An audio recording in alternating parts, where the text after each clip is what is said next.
Graças a Deus. Nosso texto hoje está no livro de Atos, capítulo 27. A última vez que falamos, pegando a palavra de Deus, quem lembra a história que nós compartilhamos? Só faz 15 dias, né? Bom, quem? O paralítico, né? Que foi colocado pelo telhado da casa na presença de Jesus. Eu acho interessante que assim nós aprendemos 5 lições bem rapidinhas, né?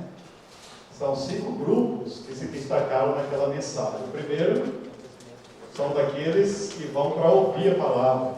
Você lembra disso também?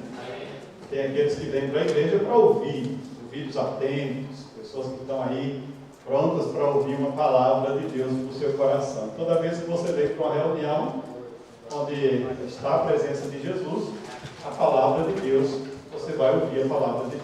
Amém? Depois teve o grupo daqueles que trazem pessoas, né, para Jesus, que foram os amigos.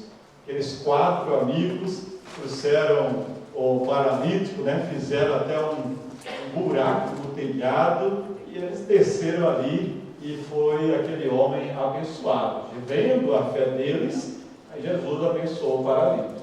O terceiro grupo são daqueles que são trazidos. Não só os que ouvem, não só os que trazem, mas os que são trazidos, né? Aqueles que carregam, aqueles que levam, e aqueles que vêm porque precisam de alguém para ajudar. Então o paralítico, nesse caso, da lição anterior. O quarto grupo foi o menos que nós gostamos dele, né? É os que vêm para olhar, para observar, é o coração vazio, entra e sai da igreja, não acontece nada na vida deles. São os assistentes de culto, né? E além de assistir, ainda bota o dedo. Olha aí, o que vai falar de errado hoje? Eu quero pegar aí um errozinho, quem sabe vai ser a diversão da semana, né? Vamos ter o que falar durante a semana toda. E o quinto grupo? O quinto grupo é os que vêm para fazer a festa. Os que vêm para dar glória a Deus, os que vêm para dar aleluia, os que vêm com alegria. A Bíblia diz que eles se alegravam no Senhor, vendo o milagre que foi feito. Quantos são desse grupo aí também aqui? Amém? Glória a Deus. Mas hoje eu quero ler um texto em Atos capítulo 27, que é um texto que fala de uma história. Na verdade o texto é grande. Eu acho que não daríamos para ler todo. Eu escolhi alguns versículos que nós poderíamos compartilhar desse texto. Né? Atos capítulo 27. Eu queria ler os textos que eu vou dizendo para vocês. Se puderem ficar em pé no instante, para começar a ficar, aproveita.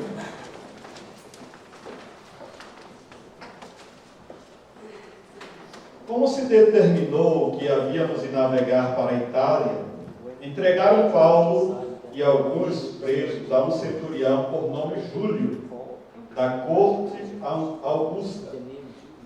E embarcando nós em um navio adramitino, partimos navegando pelos lugares da costa Ásia, estando conosco Aristarco, macedônio de Tessalônica. E chegamos no dia seguinte a Sidom, e Júlio, tratando Paulo humanamente, lhe permitiu ir ver os amigos, para que cuidassem dele. Verso 4. E partindo dali, fomos navegando abaixo de Chipre, porque os ventos eram contrários. Verso 7. E como por muitos dias navegássemos vagarosamente, havendo chegado apenas de fronte de Sílido, não nos permitindo o vento ir mais adiante, navegamos abaixo de Creta, junto de Salmora. Verso 8. E costeando-a dificilmente, chegamos a um lugar chamado Bons Portos, perto do qual estava a cidade de Laceia. Verso 13. E soprando o vento sul, bradamente, lhes pareceu terem já o que desejavam, e fazendo-se e e fazendo-se de vela, foram de muitos pertos, costeando Creta. Mas não muito depois, deu nela um pé de vento chamado Euroaquilão, e sendo o navio arrebatado e não podendo navegar contra o vento, dando de mão a tudo, nos deixamos ir à toa. Verso 18. Andando nós, agitados por uma veemente tempestade, no dia seguinte, aliviaram o navio, e ao terceiro dia, nós mesmos, com as próprias mãos, lançamos ao mar a armação do navio. E não aparecendo, havia já muitos dias, nem sol, nem estrelas, e caindo sobre nós uma não pequena tempestade, fugiu-nos toda a esperança de nos salvarmos. E aí, nos versos finais desse capítulo, verso de número 40, levantando as âncoras, deixaram-nos ir ao mar, largando também as amarras do leme, e alçando a vela maior ao vento, dirigiram-se para a praia, dando porém no lugar de 2 mares, encalharam ali o navio, e fixa a proa, ficou imóvel, mas a polpa abriu-se com a força das ondas. Então, a ideia dos soldados foi que matassem os presos para que nenhum fugisse escapando a nada. Mas o centurião, querendo salvar a Paulo, lhes entorvou este intento e mandou que os que pudessem nadar se lançassem primeiro ao mar e salvassem em terra, e os demais, uns em tábuas e outros em coisas do navio. E assim aconteceu. Todos chegaram à terra salvos. Amém. Pai, nós te oramos, pedindo a direção do Senhor, mais uma vez, para a exposição da Tua palavra. Dá-nos a Tua graça e a Tua bênção. É a nossa oração, em o nome de Jesus. Amém. Pode dizer amém? Amém. Esse é um texto, uma história da vida do apóstolo Paulo. São os últimos dias do seu ministério. Ele está na sua última viagem missionária. E essa viagem era a viagem até Roma, porque em Roma ele ia para uma corte, era a Suprema Corte. Ele já tinha apelado para todas as cortes das cidades, das regiões onde ele passou. Então ele apelou para a última instância, que era a corte maior. E essa estava em Roma. Então ele tinha que navegar numa distância enorme. Por vários dias essa viagem tinha que ser necessária. Então naquela ida foi contratado um navio, os marinheiros, e havia ali no navio 276 pessoas que iam com Paulo. Aquela viagem teve a primeira parada, eles trocaram de navio e seguiram a viagem por causa dos contratempos que surgiram. E a viagem sofreu várias coisas. Sofreram ventos bons, sofreram ventos brandos, sofreram ventos tempestuosos, sofreu naufrágio, aconteceu no final de tudo. Foi um tremendo auê aquela viagem. Eles foram parar numa ilha. Aquela ilha foi o lugar onde todos se salvaram, ninguém morreu, mas o barco acabou, não sobrou nada, as comidas, tudo ficou para lá. Só salvaram-se as pessoas. E depois, meses depois, passou um navio romano naquela ilha e pegou todos eles, e a viagem continuou até onde Paulo deveria ir, que o capítulo 28 mostra, na ilha de Malta, e depois eles foram para Roma, onde aconteceu ali os últimos dias da vida do apóstolo Paulo. O que essa história mostra para a gente hoje? Quais são as lições que um texto como esse pode trazer para a gente? Eu já falei um tempo atrás, para quem tem alguma boa memória, sobre alguma coisa desse texto, sobre esses ventos que surgem na nossa vida. E eu até orei a Deus, será que eu deveria mexer nesse texto novamente? E eu senti direção, que alguns de nós precisamos ouvir sobre esses ventos que surgem em nossa vida. Essas tempestades que não dão aviso.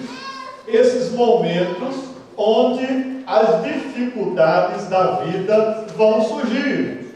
Então, como é que acontece isso? Eu acho interessante que eu nunca vi uma história tão parecida com a vida da gente. Vai acontecer uma viagem de navio, uma viagem de um homem de Deus, um monte de gente com ele, e aquelas lições são tão parecidas com a realidade da vida do dia da gente. Centenas, dezenas, milhares de anos depois, nós estamos aqui há mais de 2.000 anos depois dessa história, e isso se torna alguma coisa espiritualmente tão parecida conosco. O que está acontecendo aqui? Paulo coloca o desejo, já que é para ir para Roma, eu vou para Roma. Mas para chegar até lá, quantas coisas acontecem na vida do apóstolo Paulo? O texto fala de uma tempestade na vida de Paulo e daqueles homens que estavam com ele. As tempestades, elas sempre vão surgir algum tempo na nossa vida. Queira ou não queira, haverá tempos de tempestades. Só que muitas vezes nós não estamos preparados para elas. Às vezes nós queremos entender que a vida será sempre uma bonança. Então veja comigo, se você não fechou a sua Bíblia, eu queria que você ficasse nesse capítulo 27 do livro de Atos, acompanhando comigo algumas lições que Deus vai falar com você. Diga amém. Deus tem uma palavra para você. Eu tenho certeza, se você está atento à palavra de Deus, se você é daquele grupo que veio ouvir a palavra, Deus tem uma palavra para o seu coração. Primeira coisa que eu vejo nesse texto são os ventos contrários. Como a nossa vida, que é uma viagem, nós estamos nesse barco da vida e nós encontramos muitas surpresas. Entre esses caminhos que nós andamos, são um deles os chamados ventos contrários. Olha o que diz o verso 27. Partindo, o verso 4 do capítulo 27. Partindo dali, fomos navegando abaixo de Chipre, porque os ventos eram contrários. Quem já enfrentou ventos contrários na sua vida? Certamente todos aqui já tiveram ventos contrários, já tiveram uma dificuldade na vida, já tiveram um problema difícil, já tiveram alguma coisa que está impedindo você de chegar ao objetivo. O que são os ventos contrários?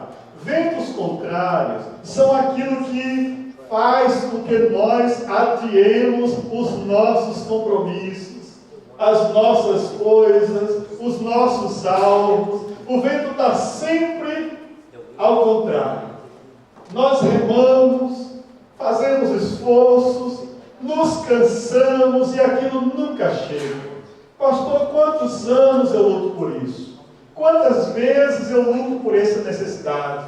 Quanto tempo eu oro por esse assunto, mas não acontece. Parece que as coisas só dão para trás, parece que as coisas só vão ao contrário. Esses ventos contrários aparecem na nossa vida e sopram sobre a nossa vida, levando os nossos sonhos, levando nossos desejos, levando nossas realizações, levando aquilo que nós almejamos, e nunca chega, e a gente fica naquele desejo: Senhor, até quando os ventos contrários vêm sobre a minha vida?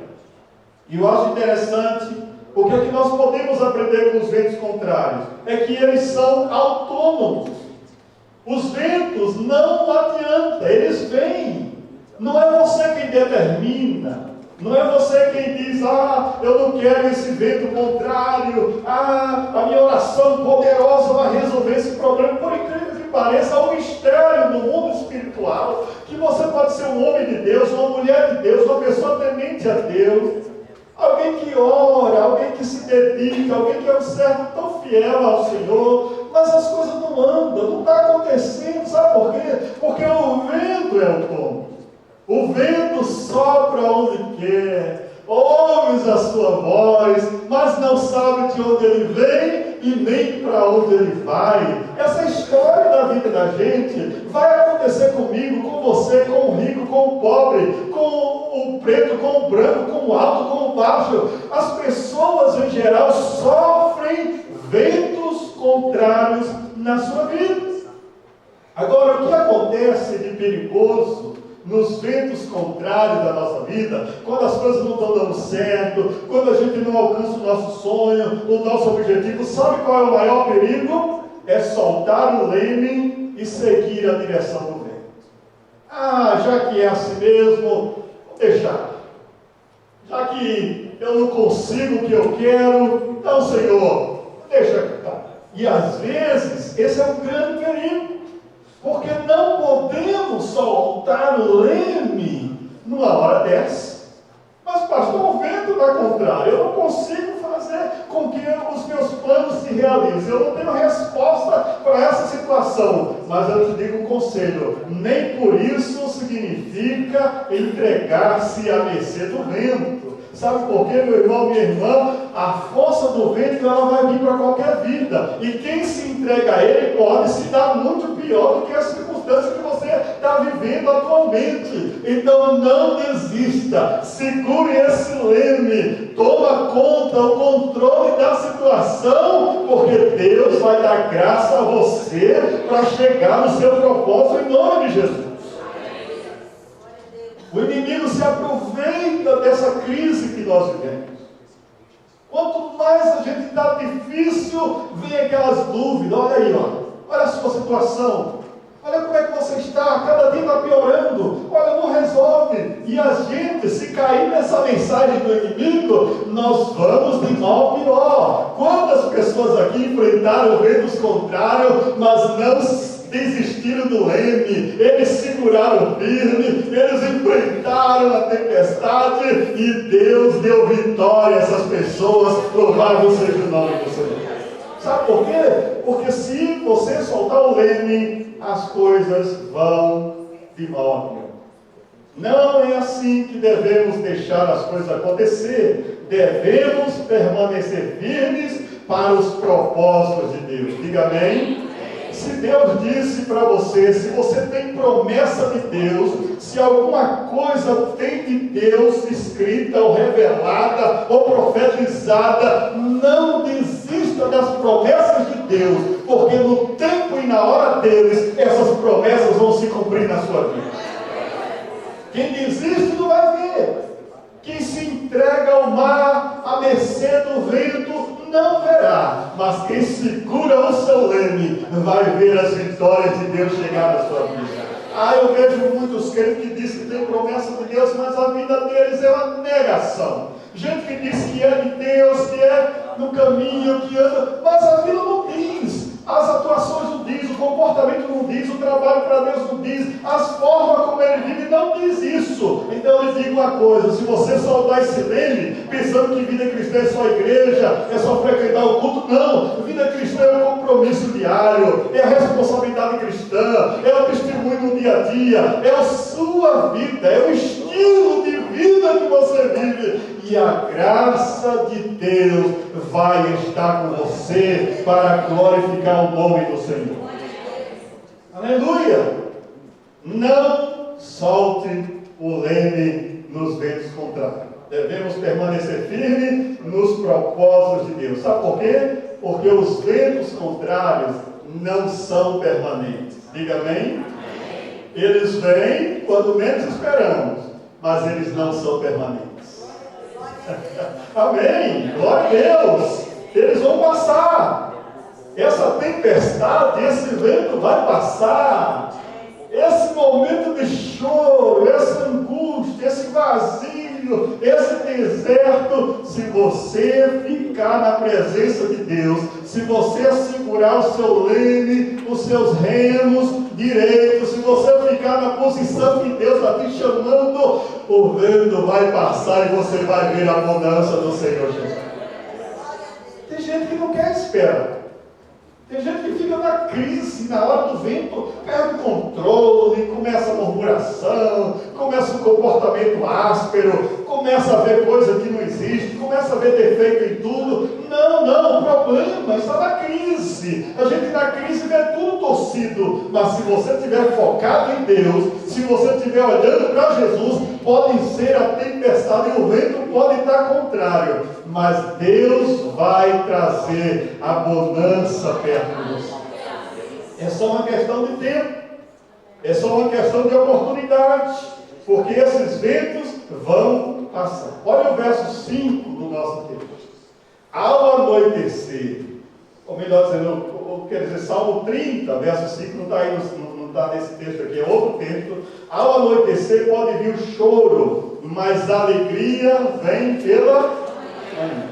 Outras versões dizem, o choro pode durar uma noite, mas a alegria vem, diga bem, no amanhecer.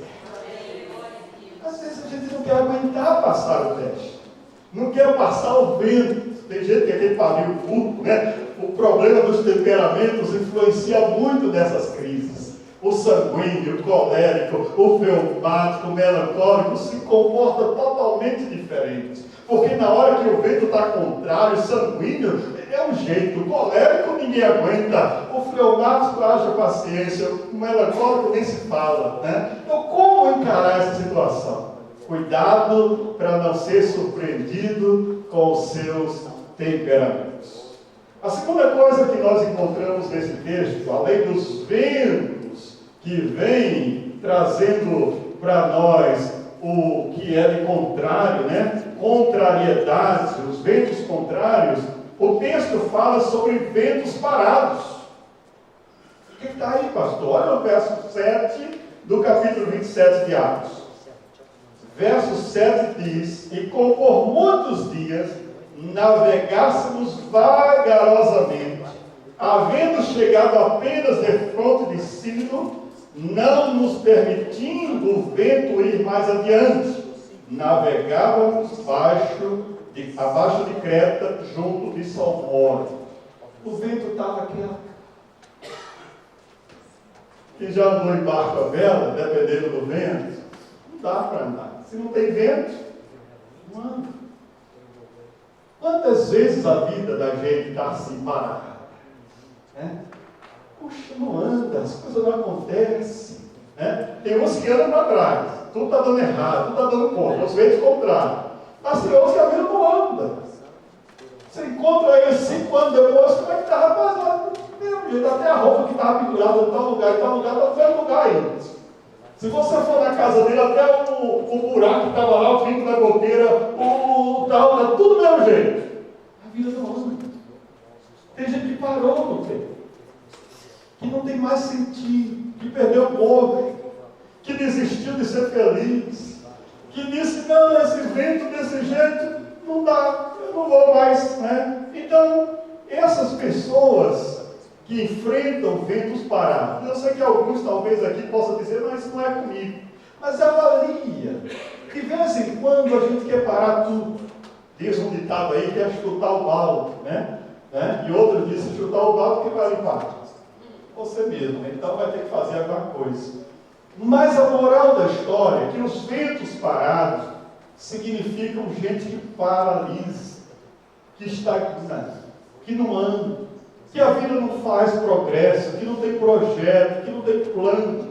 Que não seja esse o seu caso, porque Deus quer que aqueles que são servos de Deus alcancem cada vez mais um pedestal maior na sua vida. Conheçamos e prossigamos em conhecer ao Senhor. E quanto mais eu conheço a Deus, você conhece a Deus, mais coisas novas de Deus vão acontecer na nossa vida, em nome de Jesus. Há coisas boas na saúde, na profissão, na vida do lar, na comunhão da igreja. Esse progresso significa que eu não estou parado, alguma coisa está crescendo. Aleluia! Quando eu escuto alguém, eu comprei isso, movimentei isso, olha, eu fui no médico, a vida está assim, eu mudei a minha vida, a saúde, estou diminuindo isso, estou aquilo, se cuidando, gente, está acontecendo alguma coisa. Mas tem gente que se entrega à glutonaria, se entrega às bebedices, se entrega aos desperdícios financeiros, se entrega à falta de administração da casa, se entrega a uma qualidade de vida péssima, e Deus está te dizendo, cuidado com esse vento parado, você vai terminar se prejudicando mais ainda. Levanta a tua cabeça, sai desse vento parado, movimenta-se, cria projetos, faz plano, estabelece metas, e Deus vai abençoar a sua vida, em nome de Jesus. Gente que não sabe fazer projetos, e os ventos estão parados, entra anos e sai anos, não tem uma questão financeira, uma administração financeira, o inverno está vindo por aí, mas o que eu faço? Eu não tenho nenhuma reserva. Perigoso não ter reserva nos dias de hoje, perigoso não guardar o dinheiro para as emergências. Mas eu quero que você irmão aí diferente. Não, você tem que falar para você o que você precisa, cuide das suas coisas, aprenda a progredir, aprenda a pensar no seu filho que vai para o colégio daqui a 20 anos, mas 20 anos, como é que eu vou conseguir isso? Eu não sei, mas começa hoje, começa a pensar, para não ter decepção quando esse menino tiver com 17 anos, meu colégio que ele vai pagar a conta. Começa a pensar hoje e agora, em nome de Jesus. Ninguém diz um amém. Que não é o nosso interesse. O interesse é comprar casa lá no Brasil, é um pedaço de terra lá não sei aonde, é pagar a conta lá da sogra, do sogro, do vizinho, da vizinha, não sei quem lá. Cuide de você e da sua casa. Cuide da sua família. Presta atenção no que você tem aqui e agora. Porque você precisa aqui e agora. Amém, gente? Tem gente que já cortou o cordão umbilical do Brasil, sabe que a vida vai ser aqui, que os filhos vão crescer aqui, pode ir lá visitar, pode dar um passeio lá, mas sabe que o projeto é aqui, se o projeto é aqui, faça esse vento andar, não fica parado não. Se você tem projeto para 5 anos, para 10 anos, faz projetos, não pode ficar parado, não pode achar que vai cair do céu e você sem fazer nada, sem administrar corretamente, não dá. Eu sei que alguns chegaram tarde aqui, não vai ter o sucesso que alguns mais novos chegaram. Mas eu dou um conselho aos que chegaram mais novos: aproveite a sua vida, aproveite suas energias, aproveite sua capacidade, porque vai ter momento que não vai ter nem onde cair morto. Esse governo aqui é capitalista, tira o que não tem. Então, se você não se cuida hoje, não adianta. Não deixa o vento ficar parado na tua vida. Diga amém por isso, em nome de Jesus. Recebe isso como palavra de Deus para o seu coração e diga: eu vou me cuidar, eu vou começar a pensar sério nisso, eu vou pensar sobre o plano de saúde, vou pensar sobre a necessidade da minha casa, quem sabe eu vou pensar em comprar a minha casa mesmo, eu vou pensar em umas férias, vou pensar em viagem com a família, vou pensar em alguma coisa, porque vai chegar o tempo que você não vai poder fazer isso mais. E não há nada contra em você fazer planos, fazer projetos, e Deus quer abençoar isso em nome de Jesus. Agora, quando a gente fica aí paradão, ventos parados, as coisas não andam, é igual esse pessoal desse navio aqui, fica olhando para o tempo, o barquinho vai dar sem força. Tem gente que está assim por meses, por anos, nada de novo acontece na vida dele, na vida dela. Eu espero que um amigo seu, alguém quando ele encontrar, olhar para você e dizer: puxa, rapaz, que mudança, quanta coisa boa está acontecendo com você, rapaz, Deus está fazendo coisa bonita na sua vida, prosperidade, saúde, graça, bênção de Deus, em nome de Jesus. Aleluia por isso. Mas existe também outra coisa que eu acho desse texto aqui, está aí no verso 8, são os bons portos. Diga amém. Existem os ventos contrários, existem os ventos parados. O texto está dizendo que existem bons portos. Olha o verso 8: costeando-a penosamente, chegamos a um lugar chamado Bons Portos. perto do qual estava a cidade de Lasei. Amém. Glória a Deus. Sabe aquele tempo que Deus dá para a gente? Bons fortes. Aquele momento da alegria, aquele momento que a gente não quer que acabe nunca, né? Aquela coisa que aconteceu, aquela resposta que chegou. Eu não sei se você já sentiu isso, mas parece aquele momento, puxa, Deus me deu aquela oportunidade. Bons fortes. É um momento de alegria, é um momento de felicidade. Aquela crise passou, aquela tempestade passou, aquele vento contrário passou. Aconteceu alguma coisa que abrilhantou a vida, que trouxe uma nova esperança, que trouxe um novo brilho, que trouxe um novo olhar para o horizonte. Quando você olha a expectativa, você se alegra, você está vivendo assim um tempo gostoso, um tempo novo, bons portos, aleluia, glória a Deus.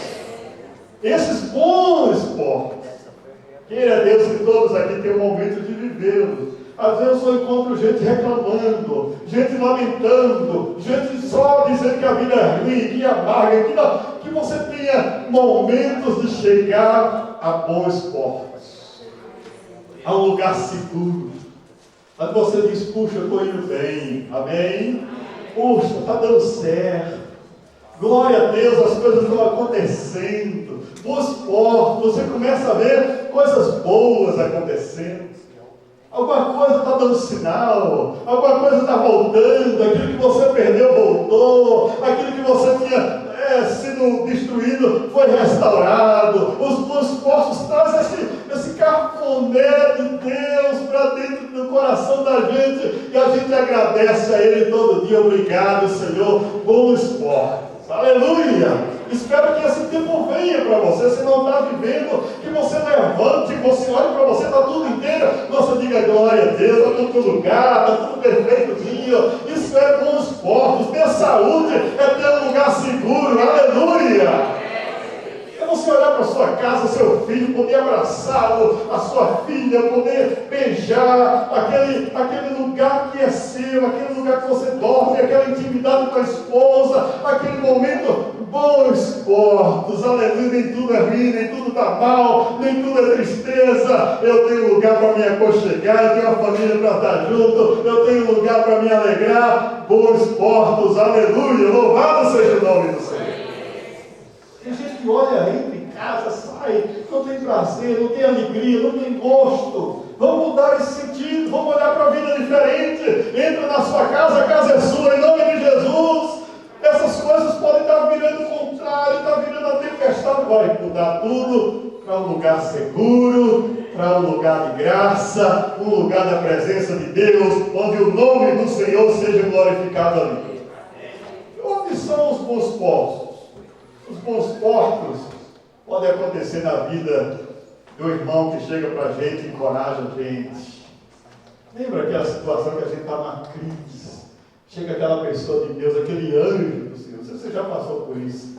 Aquela pessoa chega e traz para a gente um alívio, uma palavra, aquele abraço que só um amigo dá, na verdade. Não como é o tamanho lá, não te aperta para te apertar maltratando, não. Aquele amigo que chega para te abençoar. Aquela visita, né? Do Brasil ali, a Marisa toda satisfeita ali, né? Não tem louça para lavar, não tem comida para fazer. Não. A vovó está tudo aí. Bons portos. Momentos bons da vida. Isso vem para a gente. A vida não só é lamento, não só é coisa para trás, não é a vida parada. Tem lugar bom, tem tempos bons, tem points bons, tem locais bons, tem bons encontros, tem bons amigos, boas pessoas. A gente aqui não quer enxergar, mas eles estão perto da gente. Quando a gente coloca os olhos e despreza uma pessoa e fecha o coração para ela, que infeliz nós somos. Porque o problema não é o outro, o problema sou eu. Bons portos, boas pessoas. Alguém que quer estender a mão, que podemos fazer soma. Isso são bons portos. Os bons portos são tempos de Deus que reserva para estimular a vida da gente, para dizer que a vida não só é tristeza e não só é para trás, não são coisas só dando errado. Não, há um lugar seguro que Deus vai levar você. Amém, irmão? Eu espero que aí nesse ano, quem sabe o próximo ano, respostas de Deus chegou para a gente, ou vai chegar para a gente. Tem gente aqui que já está alegre aí com respostas de Deus. Coisas mudaram, aconteceram coisas que ele não esperava. Uma porta se abriu de onde ele mesmo não esperava. Sabe o que eu estou dizendo com isso? O Senhor me colocou em bons portos.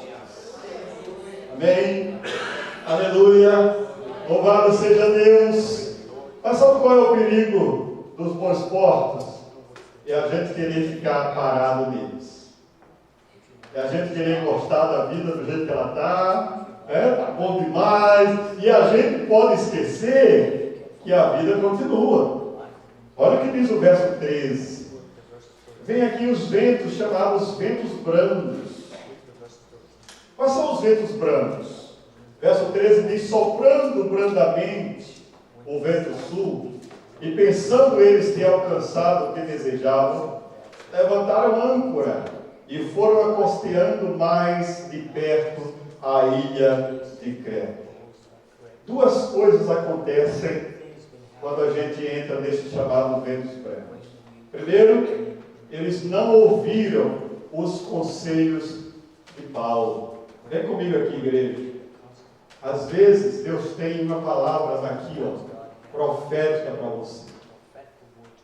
Às vezes não é boa, às vezes é dura, mas às vezes a gente não quer o conselho, a gente não quer a correção, porque o coração endurece. Esse pessoal aqui, Paulo disse: olha, gente, façam assim. Paulo deu conselho, vai dar certo, ninguém vai se perder, mas faz assim. O capitão do navio, eu sou experiente, eu sou o capitão, foi ouvir os amigos deles.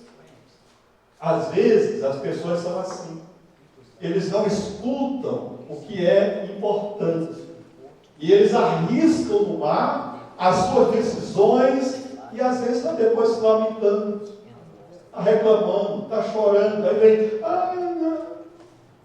não tem mais o que fazer. Semana passada, conversando com alguém, estava numa situação que eu sei a história dela, e eu disse assim: mas agora não tem mais o que fazer, já está feito o estrago. Pastor, já não tem, você vai chorar o quê? Não tem mais o que chorar. Pode chorar, mas não vai adiantar mais, você tem que lutar agora para resolver o problema. Vai tentar pelo menos amenizar o problema, porque não tem como consertar mais. Tem gente que não quer conselho. Paulo disse: olha, isso não vai dar certo. Eles foram enganados pelos ventos brandos. Segunda coisa aqui, eles foram enganados pelos ventos brandos. Os ventos brandos enganam. É aquele tempo da bonança, da calmaria. Está tão tranquila a vida que nem me preocupa. Não vai dar nada errado, não. Tudo certo. Tudo beleza. Né? E a gente acha que vai ser sempre assim. Não é verdade. Você está me entendendo? Não é verdade. Amanhã é outro dia. Amanhã tem surpresa. Tem surpresa nas rotas. Tem surpresa na casa que você vai entrar. Tem surpresa nos lugares onde você vai. Tem surpresa. Em setembro tem surpresa. Na escola que seu menino vai, na vida que ele vai enfrentar, na história que ele vai fazer. Há surpresa. Então não pense que os ventos brandos vai ser toda a vida esse mar de verão gostoso da vida, né? De festa, de come, de churrasco, de alegria. A vida vai voltar ao normal amanhã. Então te cuida. Te prepara para as tempestades, para as dificuldades, para os vendavais. Pode ser que eles não venham, mas viva consciente de que é real. Você está me entendendo? Então, quando os conselhos não são úteis, quando a gente não quer ouvir os conselhos, olha bem, verso 14, vem comigo aí. O verso 14 diz, irmãos, que vem um tufão. Quem já sabe, quem sabe o que é o tufão aqui? Só dizer assim, tufão. Tufão é terrível. Olha bem, verso 14. Entretanto, não muito depois dos ventos brancos, daquela calmaria, não muito depois, desencadeou-se do lado da ilha um quê? Um tufão de vento. E o nome do bicho é tão esquisito, Euroaquilão. Você fica decorar o nome dele. Um tufão. o vento forte, que vem movendo com força, que vem levando a gente para onde a gente não quer ir, puxando, e você não tem controle. O tufão não tem como você controlar o barquinho. Sabe o que eles fizeram? Tiveram que soltar o leme, né? Tiveram que cessar a manobra. Solta porque não temos como segurar. A força de certas circunstâncias, irmão, dói. Às vezes é uma perda inesperada, um ente querido que deixou a gente. Às vezes é um problema financeiro que você foi lá no fundo do poço. Como dói isso na vida de um homem trabalhador, gente que quer ganhar dinheiro e se vê em situação, às vezes, que não pode fazer dinheiro. Às vezes é um problema distante que você não pode ir lá resolver. Gente que está aqui, não pode ir lá no Brasil resolver o problema, resolver a situação. Dói, o tufão vem assim com vontade de machucar, gente. Esses tufões da vida pegam o nosso barquinho assim e joga, desorientando a gente. Às vezes eu fico olhando a certas pessoas que estão assim, sem rumo. O vento está sacando tão forte que eles não têm mais como resolver a situação. Eles não têm um porto para segurar, eles não têm um lugar para se acolher, porque o vento é forte mesmo. Quando vem essa situação, não adianta. O que é que você pode fazer? O que fazer quando o tufão chega? Quando um vento forte desse chega? 3 coisas. Primeiro, cesse a manobra. Para tudo. Não fica botando força onde você não pode resolver. Você está comigo aqui? Amém. Quando vier essas crises, esses momentos difíceis da sua vida que você não tem solução, se você não pode resolver, pare tudo. Para. Espera em Deus, em nome de Jesus.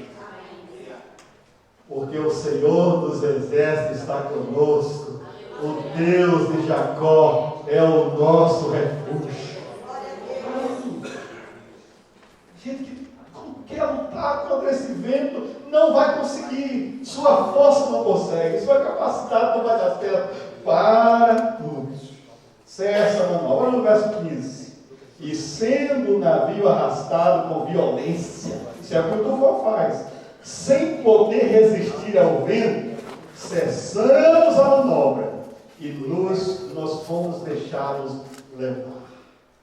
É a hora de você depender da graça de Deus. Diga amém. Os teus braços. Os teus braços. É hora de você se sentir o mais protegido dos outros. Você não vale nada e a graça de Deus te pega no colo. Vem comigo, irmão. Deixa eu cuidar de você nessa crise. Amém, irmãos?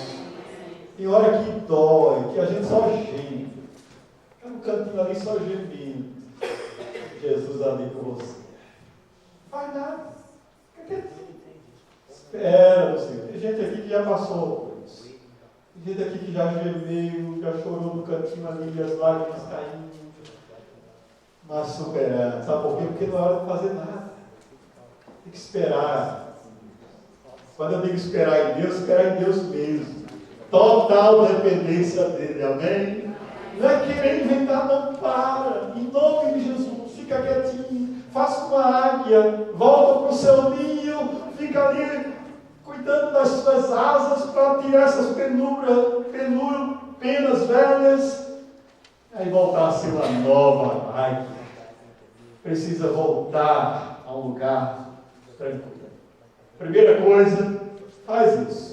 Cessa, faz o que o texto está dizendo aqui. Cessa a manobra. Em segundo lugar, olha o verso 18. Olha que coisa tremenda Deus está dizendo para a gente. Açoitado severamente pela tormenta, no dia seguinte, já aliviaram o navio. Em segundo lugar, jogue fora toda a bagagem extra. Diga bem. É hora de tirar o lixo, os extras, a bagagem.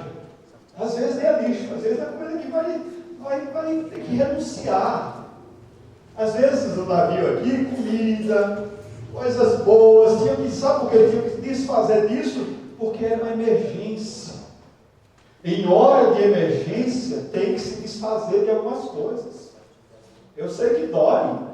puxa, aquela casa, aquele apartamento, aquele carro, aquele sítio, aquele terreno, aquelas cabeças de gado. Na emergência, tem que renunciar. Alguém entendeu o recado aqui? Porque onde estiver o vosso coração, está o vosso tesouro. Prioridade é sua casa, é sua família. Se tiver desfazer de bens, se desfaça de bem para salvar o que é seu. Amém, irmãos? Para salvar o que Deus te deu de mais precioso. Depois consegue de novo, depois se luta de novo, depois vai procurar conseguir de novo. Mas tem hora que a carga tem que deixar para trás, a bagagem extra tem que sair fora desse caminho da sua vida. Vai ficar na lembrança? Vai. Mas Deus pode te dar coisas novas amanhã. Você tem que viver hoje. Se Deus está dizendo, tem que renunciar, tem que deixar, tem. Tem que tirar da vida, tem. Para você fazer o que precisa ser feito. Mas as bagagens extras não são bens. Às vezes são coisas lá de dentro. Tem gente que está com bagagens antigas, guardadas aí, que está fazendo mal, está pesando. Para a vida ser feliz, você tem que deixar o seu passado. Você está comigo aqui? Deixar o passado aqui não significa esquecer as memórias, mas significa dizer que as prioridades delas não podem afetar o seu presente. O maior problema dos consultórios de psicanalista, de psicologia, e alguns casos que eu já atendi, está tudo no passado. Toda a história. Eu estive numa reunião de psicanálise ontem, até no almoço, a gente conversando com os colegas de classe. Eu fiz psicanálise há alguns anos atrás, e vou lá rever a turma, e de vez em quando a gente tem uns encontros. E o assunto era esse, rapaz, o consultório não cabe. E o outro, rapaz, não sei o quê. O outro diz, olha, eu estou cancelando gente. O outro diz, não sei o quê. Eu olhei assim, eu digo, puxa, que situação. Aí alguém lá no meio deles soltou uma coisa que me chamou a atenção. A maioria deles é de igreja. Eu disse, uau, igreja. As pessoas doentes, servindo ao Deus que cura, que liberta, que trabalha no coração, mas não quer se convencer que a alma está doente, que precisa de tratamento, sentar diante de uma pessoa, fazer análise. Não conta disso não. Mas o passado te denuncia. A tua história lá atrás, que ninguém conhece, no seu inconsciente, te denuncia no seu comportamento, no seu gesto, nas tuas ações. Só você que não percebe, porque é inconsciente. Aí, a gente acha que todo lá fora aqui é errado. Aconselho aqui, joga a bagagem. Você está comigo aqui? Deixa, aí vai lembrar, para sair fora você tem que passar pelo passado, você tem que ir lá nas raízes, você tem que ir lá naquela história antiga, mas para ser feliz precisa de uma libertação. Conhecereis a verdade e a verdade vos libertará. Se pois o Filho vos libertar, verdadeiramente sereis livres. Deus nos chamou à liberdade, diga amém. Não é ser liberdade para vir para a igreja, é ser liberdade para ser feliz. Não adianta viver na igreja e não ser feliz. Não adianta viver na igreja e não se sentir bem, não sentir paz. Não é a igreja que te dá isso, quem te dá isso é Cristo, o Salvador da tua alma. Está no pacote da salvação, como brinde, a libertação da alma. Aleluia! Glória ao nome do Senhor. A gente pensa que o mistério está no tamanho da igreja, no tamanho de quantidade de gente, não está não. Está no poder salvador da cruz. Isso muda a nossa história. Deixa, joga fora a bagagem. Aleluia. E ainda tem uma outra coisa interessante aqui, ó. Verso 20. Nessas horas acontece algo bem interessante na nossa vida. E não aparecendo havia alguns dias nem sol, nem estrelas, caindo sobre nós grande tempestade, dissipou-se afinal toda a esperança de salvamento. Às vezes, quando isso chega a esse limite, a essa profundidade, dor causa no coração da gente, perdeu a esperança. Tem gente que desistiu, não vou mais, não estou mais, não quero mais. Desistiu de um filho, desistiu de um casamento, desistiu de um progresso, desistiu de ser feliz às vezes. Ele desistiu, deixou mudar. Desistiu de ver a mudança desse maridão, dessa mulher, desistiu de ver a mudança desse filho aparentemente sem esperança, desistiu.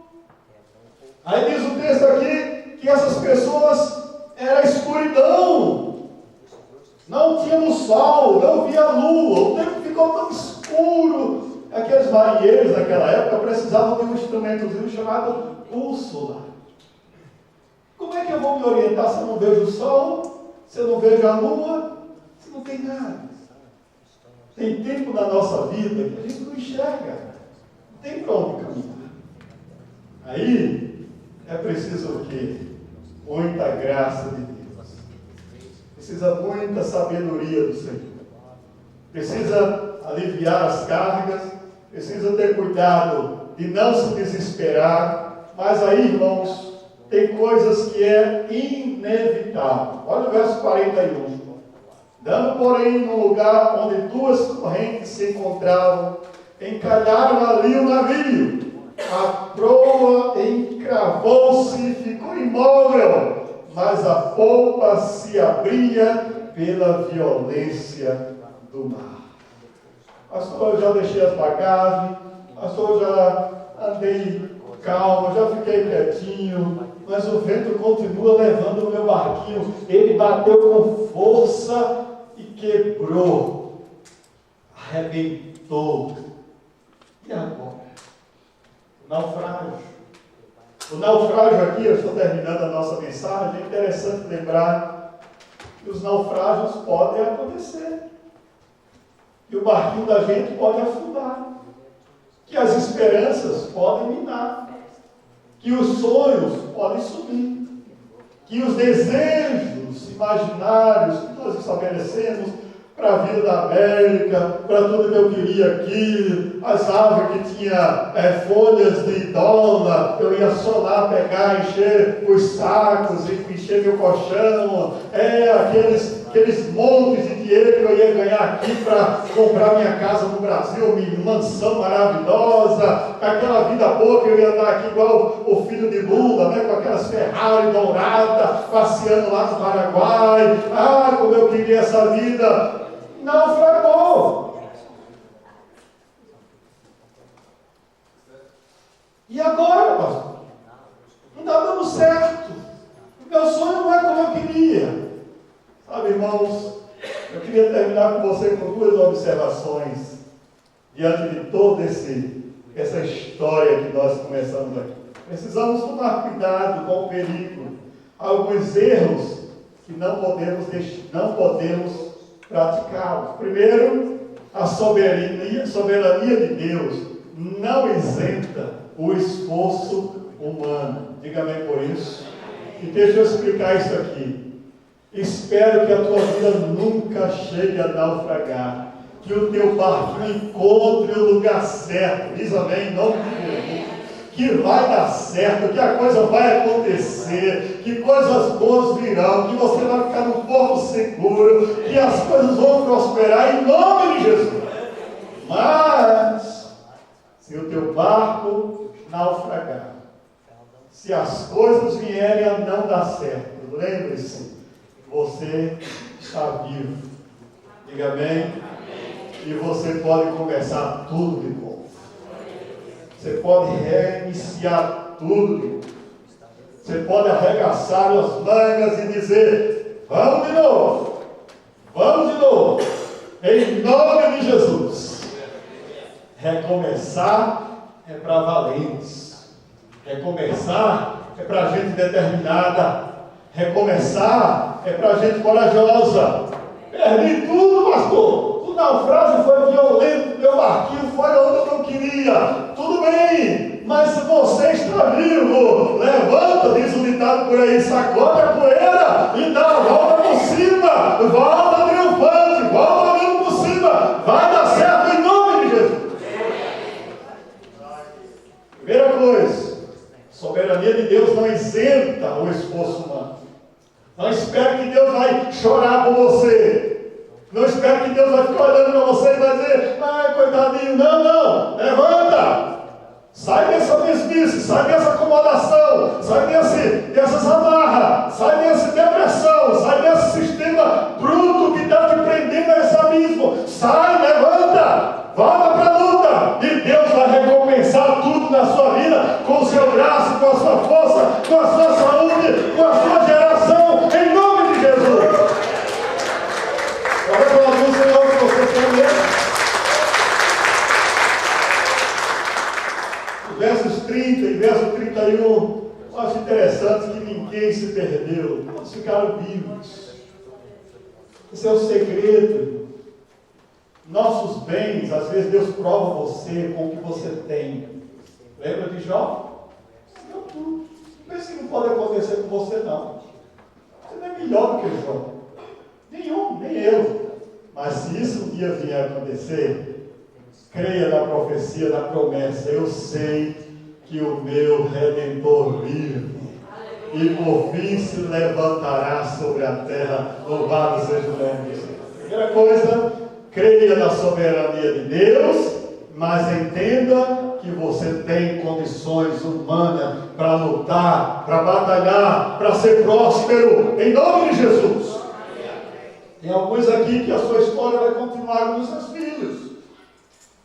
Que vão ser eles os bons dessa nação, gente grande, profissionais, gente que vai fazer dinheiro, que vai ser homem e mulher de Deus, mas vai ser também gente próspera. Amém?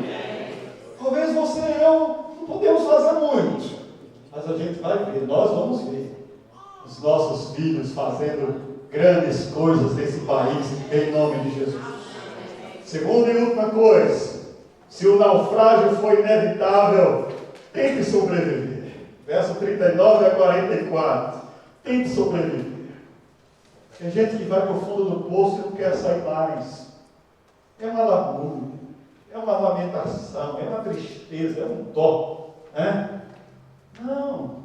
Tenta sobreviver. Tenta olhar para a vida com alguma coisa que vai prosperar de novo. Vai ter uma luz no fundo do túnel. Tenta sobreviver. Amém, irmãos?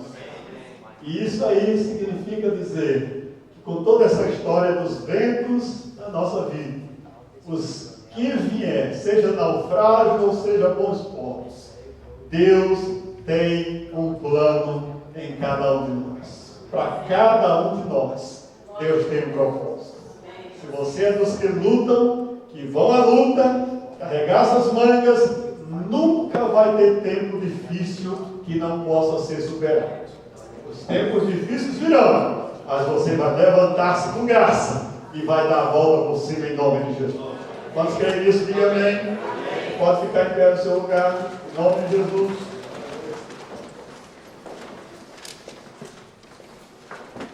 Quantas pessoas que estão aqui hoje,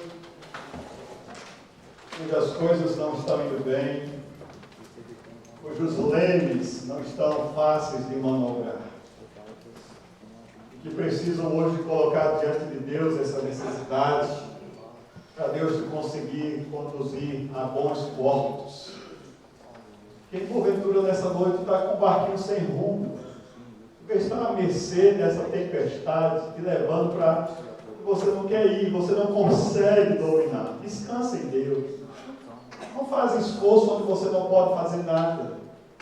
Deus quer usar um amigo para te ajudar, quer usar o médico, quer usar. Ele vai fazer isso. Não é hora de você ficar reclamando da vida. É hora de você aceitar que Deus está usando quem Ele quer usar para te fazer bem em nome de Jesus. E ainda, se vier naufrágio, se vier a perder bens, alguma coisa, ou tudo, lembre-se, você está vivo. Diga amém. Está Está vivo para recomeçar, para sair disso aí, né? O Walt Disney, quantas vezes tentou para ter esse grande império? Sabe quantas vezes? Dezenas de vezes para dar certo. O dono da Ford, essa grande empresa de carro aí, quantas vezes? E vários outros homens de sucesso. O tal da galinha aí, desse Key, não é? Cara, me parece que 63 anos, ou 65, quando recomeçou, se tornou milionário a partir de vendendo marmitinha de frango aos 63 anos. Com 80 anos, é um dos maiores milionários desse país. Em menos de 20 anos. Não há como pensar diferente, em nome de Jesus. Eu digo, eu não nasci para ser rico, eu não quero ser milionário, não quero, senão eu vou deixar de ser pastor. Eu nasci para ser pastor. Sem orgulho, sem soberba. Não tenho a intenção de ser só milionário. Fala de dinheiro aqui, não vivo pedindo, sabe? Porque coração, eu nasci para ser servo de Deus. Mas eu acho que Deus tem no seu povo para prosperar. A prosperidade da igreja está em você. Amém? Em vocês. E claro que eu vou ser abençoado quando a igreja é abençoada. Mas eu não nasci para ser empresário, não nasci para ser rico, para ter. Não, senão eu não ia ser pastor, eu ia me desviar logo. O que eu quero dizer com isso? Se Deus te deu e Deus vai te prosperar, não tenha medo. Não tem nada errado com você. Amém? Seja próximo. Investe nos teus filhos com oração. Põe a mão na cabeça desse menino, vai ser próximo. Essa menina vai ser próxima. Essa menina vai ser isso. Vai profetizando em nome de Jesus. Faça dessa geração uma geração próxima, diferente. Porque eles vão abençoar você na sua velhice. Que sejam homens e mulheres de Deus, que não se desviem. Para quando você for vovô, vovó, ter bons filhos que olhem para você e possam te abençoar em nome de Jesus. Senão não valeu a pena o investimento, não valeu a pena as orações de filhos rebeldes, de filhos terríveis, demoníacos, filhos de Belial. Os filhos de Eli eram filhos de um profeta, mas eles eram filhos do diabo, de Belial. A Bíblia diz que eles botavam o carro na panela e contrariavam toda a lei de Deus. Não é porque é filho de crente, não se engane que vai ser crente toda a vida. Tem gente que é um capetinha, filho do cão, e nasceu na sua barriga. Se você não abençoar ele, não abençoar ela, não profetizar, você é sacerdote de Deus, sacerdotisa do Senhor. Mas eles precisam desse tempo hoje. Não deixe ficar adolescente, não. Não deixe ficar barbudo, não. É criancinha mesmo. Na palavra, séria, quando criança. Tem essa historinha da escola disse isso, da escola disse aquilo, não. Você é pai, você é mãe. Presta atenção, a primeira educação é sua. E eu estou falando isso, profetizando na sua vida. Os filhos não se perdem lá fora. Eles começam a se perder dentro de casa.